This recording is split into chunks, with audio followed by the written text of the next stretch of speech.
Good morning, everyone! So, today the weather here in Chawin. So, very nice weather today! So, yun na nga guys, no? Nandito kami ngayon ni Snowy, naglalakad. Kasi ito ang routine namin.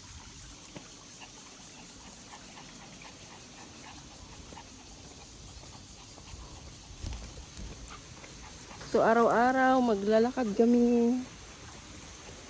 Ang hirap kumita ng pera, guys. Oo. Makatikim ka ng dollar. Kailangan mo munang dumampot ng tayo ni Snowy dito sa kalsada, oh. Kasi bawal dito, guys, yung aso na hayaan mo lang yung tayo niya dyan sa kalsada. Kasi marami ditong CCTV.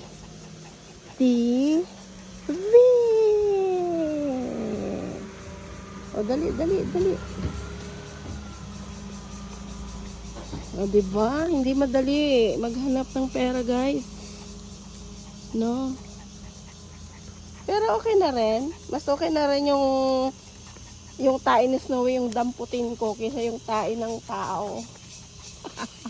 Diba? At least may tissue naman. Oh. Pero syempre guys, kapag tumanda na talaga ang aking alaga, si lola ko. Syempre, kunyari, tatanda na si lola or bedridden na si lola, no? Syempre, ganun talaga ang trabaho ng caretaker. Ang iba nga, dinudukot pa yan ng puwet. Pag hindi masyado makaano yung taib ng mga matatanda. Kaya mahirap din guys mag caretaker. Caregiver. Kasi guys, nagawa ko na yan nung sa Saudi ako. 104 nata yun. Yung inalagaan ko nung sa Saudi ako guys. Ang hirap mag-alaga ng matanda. Lalo na kung mag-isa ka lang. Naku, ang hirap. Grabe. Pag nagpalit ng damit niya, pabalikton mo siya. Pag nagpalit ng pampers, ang baho ng tae. Tapos, talagang masuka-suka ka talaga. Grabe. Kaya, hindi rin talaga madali mag-caregiver or caretaker. Mahirap. Kaya nga, sa totoo lang guys, yung laging nire-request dito ng mga caretaker ng mga city, mas taasan nila ang sahod. Kaya naman, tama ka budlay, mag-alaga ka, tigulang. Lalo na kung may, dementia ba? Oo, yung iba, panakit pa na ang mga tigulang. Kaya mahirap din, tapos puyat pa. Puyatan pa na. Ako pasalamat na lang ko subong, kaya ang alaga ko, mabakod pa si lola. 86 pa lang, 86 years old pa lang yung si lola ko. Kaya hindi pa siya masyado alagain gid. Kaya nag-gaturo pa nga siya, teacher pa siya, galakat pa. Kaya nakita naman minsan, di ba? Malakas pa yung alaga ko. Kaya pag wala si lola sa bahay, si Snowy yung inalagaan ko. Kaya iba nagtatanong sa akin, may alaga ka ba dyan? Oo may alaga Hindi ka namang may makakadto sa Taiwan kung wala ka alaga. Kaya ang Taiwan, wala man di sila ga-request ka DH, ka domestic helper, nga manglimpyo ka lang, tas wala ka alaga. May ara gid May alaga ako, kaso si lola, malakas pa.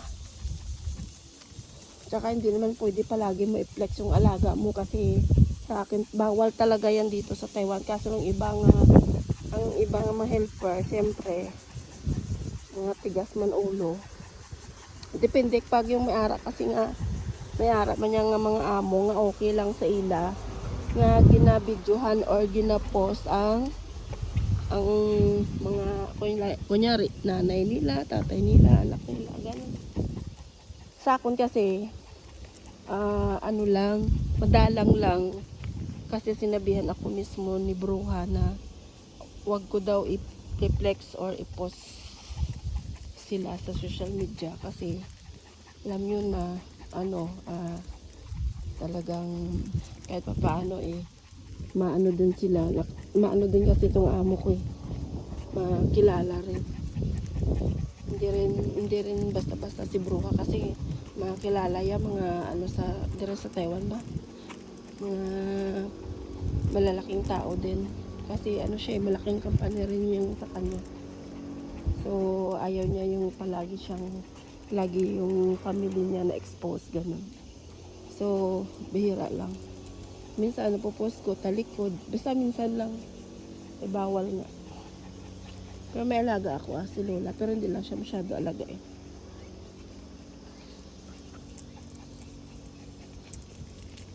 Kaya hindi ka man di kakadto sa Taiwan kung wala ka di alaga.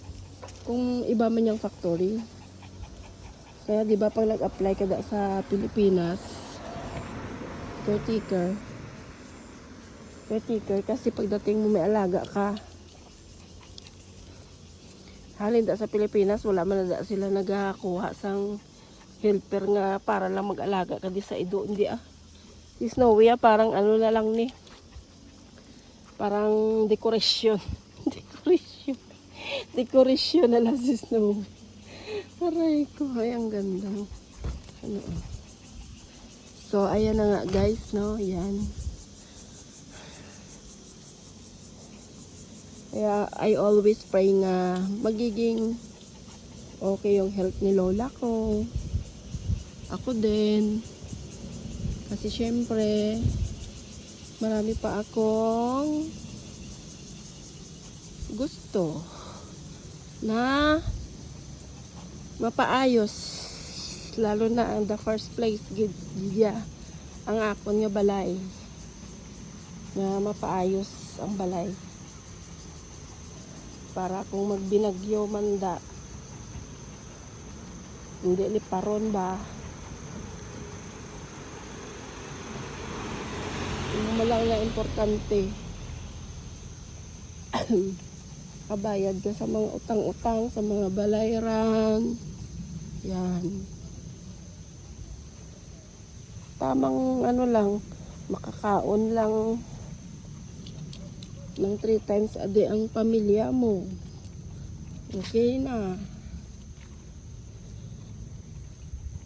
Kabayad ka mga utang, okay na. Yan lang. Simple life lang ba? Very simple life lang naman. Pero mahirap talaga guys, hindi talaga madali magkumita ng pera. Sobra. Ako na-realize ko na ngayon guys, ngayong 40 na ako. Para yung pagsisisi ko talaga grabe. Kasi sabi ko nga, sana nung bata-bata pa ako, naisip ko lahat yun. Siguro, talagang meron na talaga din na may mga na-invest na Pero sabi ko okay lang. Hindi pa naman huli ang lahat. Kahit pa paano. Bago siguro ako mag 60 years old, yung mga gusto ko okay na, maging kompleto na. Pero marami pa gid ang kulang guys. Grabe pa. Siyempre, hindi naman madali para sa akon, kaya ako malang isa mo. Wala man ko katuwang sa lahat ng gastusin. Kaya hindi rin madali. Kaya ang iba gani nga, ang balay ko wala ko pa natapos. Nga ako may kwarta ka, hindi mo mapa-ubra. Siyempre, tatan mo kay wala ka na budget. Hindi mo na basta-basta magpa-ubra ka kabalay.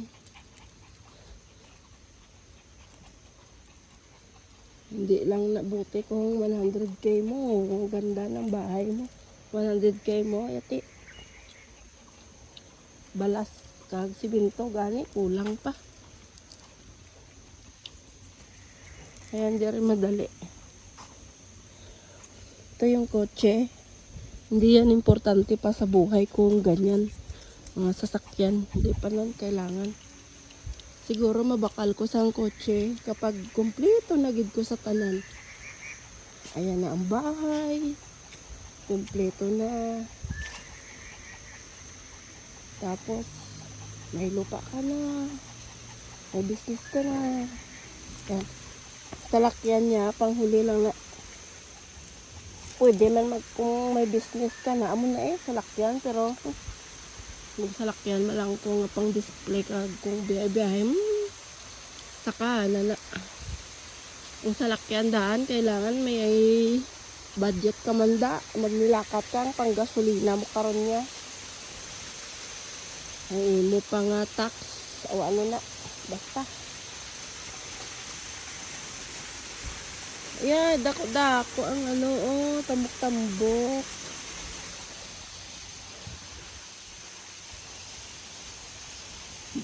Pwede, ang salakyan, hindi ka man adlaw mabiyahe. Okay na ano, sakay-sakay lang danay sa tricycle bala.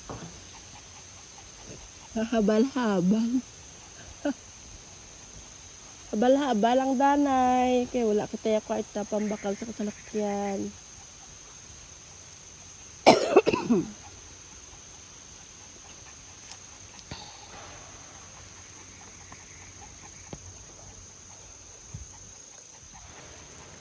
Habal-habal. Ay, mantiner lang danay kita habal-habal. Anong tana kay wai kita kapamana foreigner.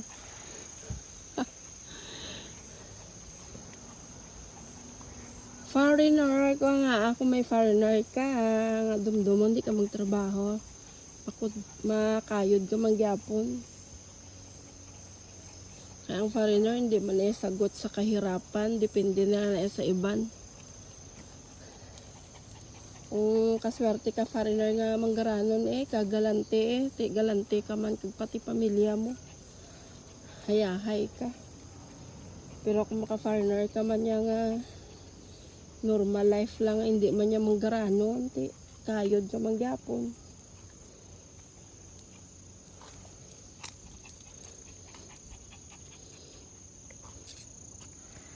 Tamang life lang. O ayos na.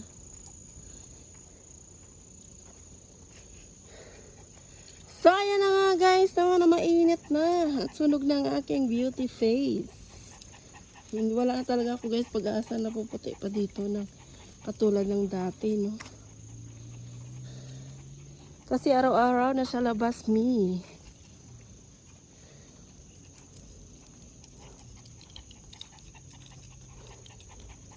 Napakatahimik dito. Ang daming naputol guys, puno ng kahoy ng bagyo. Grabe. Lakas talaga ng bagyo. Uy, lakas talaga ng bagyo. Yung mga bayabas, nakalatum. Uy, kadamo bungang bayabas ko namin sa kaon. Kaso bawal. Bawal kumuha ng hindi ating tanim.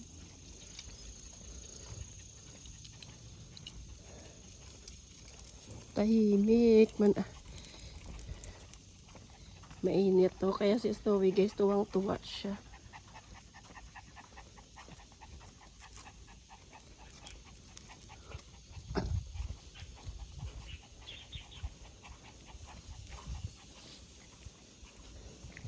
So, for this video, i-upload ko ito sa aking YouTube channel, guys.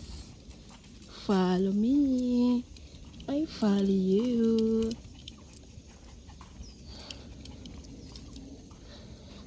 Ang hirap din kasi kumita sa sa social media. Yung iba swerte na monetize na kaya nakakasahod na sila. Sa akin kasi wala pa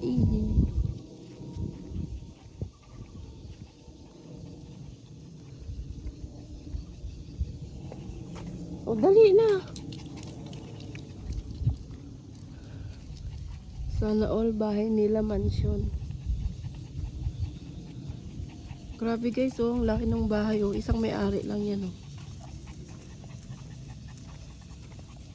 Laki, Bella talaga. Laki ng bahay.